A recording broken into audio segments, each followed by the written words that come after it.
Friends, అరటిపువ్వు కూర అయితే ఈరోజు చేయడానికి రెడీ చేశానండి. అబ్బో, ఎంత కష్టం తెలుసండి ఈ పువ్వు అల్లడానికి. చాలా కష్టపడ్డానండి. 1 గంట వరకు కూడా అయ్యింది. ఇగో చూడండి, ఇవన్నీ తీయాలన్నమాట. లోపలిది తీయకపోతే ఇది ఉడకదండి చక్కగాను. ఇంకా పైది ఇదిగో ఇది కూడా తీయాలి. ఇలాంటి పొరలు కూడా తీయాలండి. ఇగోండి, ఇలాంటి పొరలు కూడా తీసుకోవాలి. తీసుకొని ఇది కాయ పువ్వు అండి. ఇది అయితే చాలా బాగుంటుంది. ఇది మనకి తినడానికి చాలా సులువుగా తినొచ్చు కానండి, ఇది చేయడం చాలా కష్టం అండి. ఓపిక ఉండాలి, మెయిన్ ఓపిక ఉండాలి. ఓపిక లేకపోతే మాత్రం అస్సలు ఇది చేయలేరండి కూర కూడాను అండి. ఇవి ఒలిసి పెట్టుకునే అనమాట.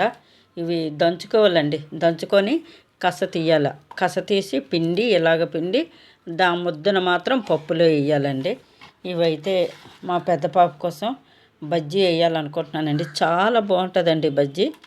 ఇది ఇది సిల్క.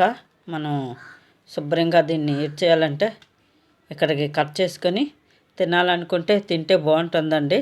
లేదు అనినట్లయితే మనకి ఇచ్చేస్తానండి. ఏంటంటే పప్పులో కూడా వేసుకోవచ్చండి ఇది. అందుకని ఇది వదిలేసాను.